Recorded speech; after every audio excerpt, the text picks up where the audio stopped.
Video 106. Yeah, it's been a very interesting day just to get started. I mean, I kind of say every day is a good day, but today was good, but also in a very unexpected way got very sidetracked, I guess. Or not sidetracked, just ended up all over the place. So started out very simply, we had a nice marketing meeting in the morning. I had a great operations meeting that got a little delayed, but we ended up having a good meeting. Very productive. Got a lot of discussions done on how our strategy around what we want to do from a marketing perspective. Basically, our strategy for the next few weeks. We updated the website a little bit, so you could check that wspec.org. There's definitely some new pictures there. We put a couple of tags on interesting stuff there. I got back to some emails in the morning, so our connection with ISEC is becoming more official as we really get into this. And yeah, so they pretty much we have got some forward thinking of how we're going to promote that. We also finalized the pitch deck or the presentation, and I'd like to do that maybe in the next couple of days.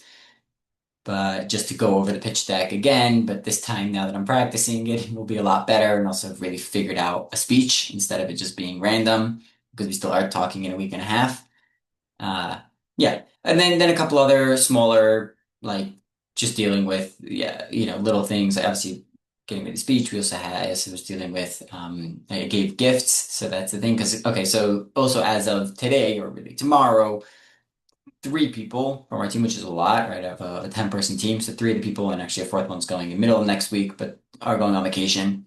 So I decided to give, well, I mean, again, they're volunteers. So it's a nice thing. And I think very important, first of all, to keep volunteers, but also very important to show gratitude, right? That's something. And I think by doing it and not just saying that you're going to do it, it's important, even at a lower stage with a lesser amount. So yeah, so I gave them a little gift cards, which is nice. Just really an appreciation thing as a thank you for everything they do and really for again for trusting me. Because at the end of the day, being a volunteer for a 23-year-old person who's starting a company, it might get you nowhere, right? And that's very understandable. And they trusted me, and they still trust me as the leader of this group. And I appreciate that, right? And I really appreciate that. And I want to show that in some ways. So obviously there's limits, right? Obviously, as a nonprofit organization, we can't just give money to people. That is questionable. But again, always never myself. And that's the big point, right? It's I come obviously last, uh, for both for my own personal, morals, but also for legal reasons, right? There's no, yeah, the person who is giving the money shouldn't be the one getting the money. And again, this is really all for what we talk about, right? Of acting on it, not just saying that you want to do this, but yeah. So that's a really good thing. Um, to give them all that, which was really nice. Had a little issue with the payment first because yeah, we tried to do it with one company. So these really good gift card companies are basically you could send gift cards over and then they can use it however they want within wherever they are. So, for example, in Germany or in France or whatever, they can actually cash the card out as something that's usable over there, which was super important to us because yeah, they're all over the world and again, they're also traveling now on vacation, so it's really good for them to be able to use wherever they end up going. So it was just a little complication there. And then had a networking event at night, which I was thinking of going to just to network. It was very different than it's not at all in the nonprofit world or in any field like this. It's really a just startup networking event where new founders or mostly tech because that's really what most people doing startups do these days. And that's a lot because of the cost and a lot because of the interest, right? There's a lot of venture capital in those type of industries, and there's not much credibility, right? Like it's a very high venture capital industry where there's a lot of big money being thrown at stuff, expecting 1 out of 10 companies or 1 out of 100 companies to be successful.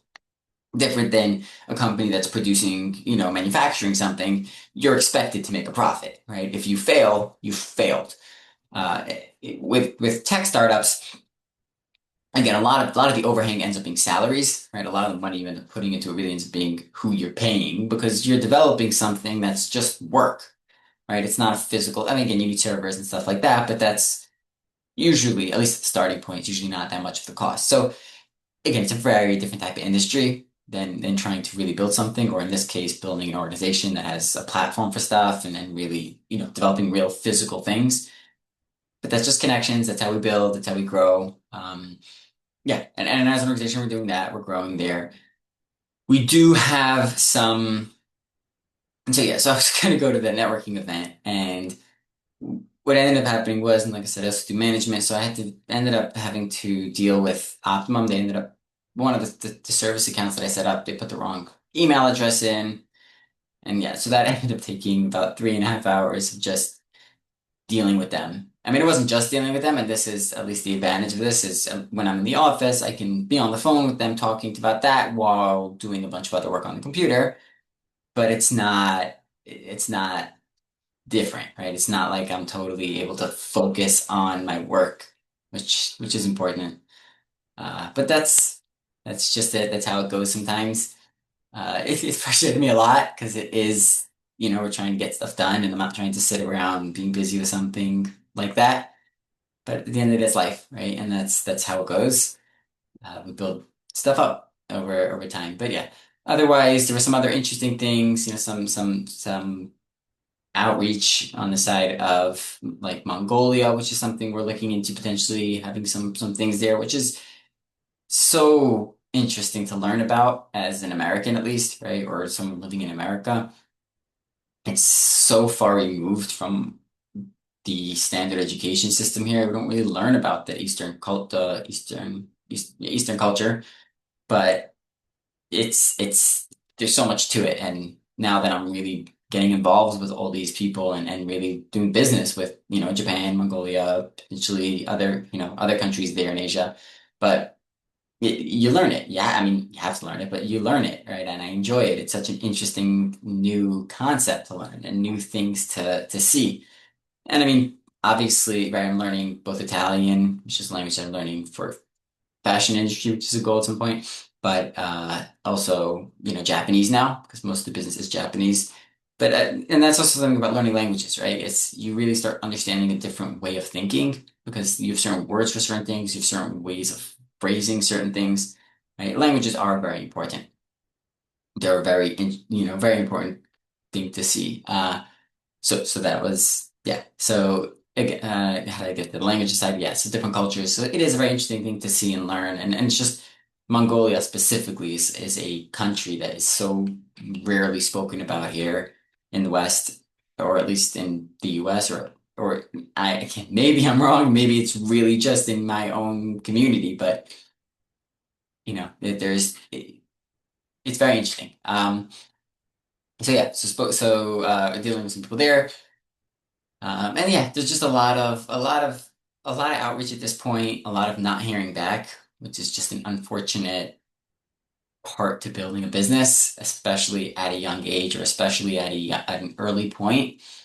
But I'm very confident that we have what it takes and we're doing the right things to get us to a point that's going to be proper.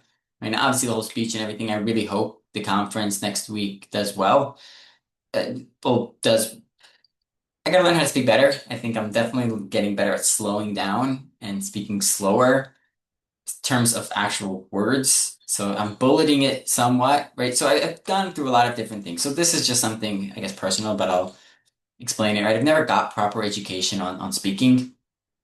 And that's, again, part of the way I was educated, which is, the whole thing that I've spoken about. But, uh, right, I haven't had a standard school education system. So, I never learned how to speak, and even then, you don't necessarily learn it in school so much. So, I can't blame it on it, but it's something that's very important, right? And I need to learn it. Uh, so, so yeah, we're putting that, we're putting a ton of work into it, ton of effort. But in terms of structuring it, so I've gone through many different ways of structuring speeches, right? Like sometimes with just like very general bullets, sometimes writing out a full script. And now I'm kind of at a middle point, which I think is really starting to work. And again, it's also starting to work because of, like I said, the work that's put into it and the development and the every time I speak and every time I try to speak, I get a little bit better.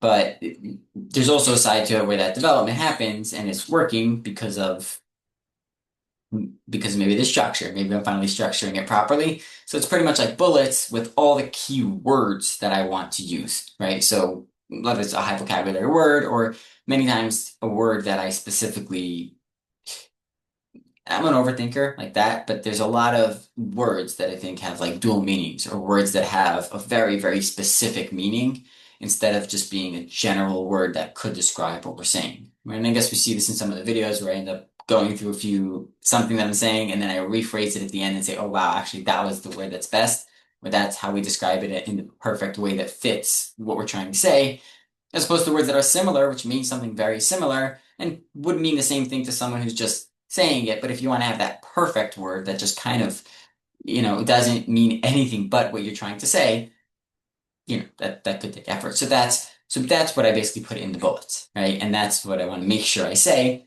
and the points and whatever. And what I do have to get used to, and the one thing that I think is tough is I end up expanding on the words a lot. And a lot of times I expand on the words in one part where that I'll end up wanting to say later on, right? But it just comes naturally at that point because of what I'm saying. So I really have to work on just saying the point that I'm writing or just saying the point in the bullets and then move on, right? And part of it is thinking scalability, right? Part of it is, and again, I'm saying it for myself, but I think you should, do this, right? Learn from this. But the part of it is scalability, right? Because I do know that there will be points where I'm going to be busier or maybe not able to work on speeches as much or have someone help me work on speeches. And I need to figure out how to scale it where either someone could write a speech that I'll be able to present fully without, right? Because obviously I could practice speech a million times and then I know what to say, right? Or a million times. Practice speech, 30, 40 times, and then I'll remember everything and not make any mistakes, or at least not go overboard or say the wrong things at the wrong time. But the problem is it's not always a possibility, right? Or that won't always be. Hopefully, again, if everything works and we're successful, that won't always be a possibility because there may be speeches that I have to just throw together, or someone will be like, here's a speech, go and say this, right? And that becomes learning how to do this properly. So, word for word scripting, I sound very scripted. Now, sometimes that's the point. Sometimes it's okay to sound scripted as long as you say it slowly and with passion. But I think it's more genuine and more real when you come up with those words and you actually put it together. But there is that part, right? You do need to have some sort of thing with it where just say words, right? Where you just say um, what you think, the way you think it, and that's important. And then learning how to do that right, and learning how to do that in a way that doesn't sound bad or doesn't say the wrong things at the wrong time, right? And I think it's more focusing on saying the wrong things at the wrong time because if you're saying something that comes on the next slide, then you just kind of kill that next slide, right? So it's like you have to plan, you have to not plan ahead, you have to learn how to stick to the script, basically. But yeah, something I'm learning, something I'm getting good at, or hopefully getting good at, and keep getting better at. And like I said, we have that speech in a week and a half, so that'll be again, we'll be able to after that we'll be able to talk about it, but we'll see how it goes. Obviously, I think speaking slow is a key. Speaking clearly is key, but I think speaking clearly is something I've already worked out enough. I think speaking slowly is very important, and like I said, speaking with the right words or speaking, not saying the wrong things. But yeah, overall, that's good. Obviously, we're moving along. There's a lot of things in progress, and this is always how it is when you're building a company. Um, right, just a lot of different steps happening all at once, and everything is going to start coming together and closing, and getting to this final point in the next few weeks, and months, and yeah, in the next little bit, where we really start getting somewhere. But yeah, it just takes a little bit of time, takes a lot of bit of effort and work.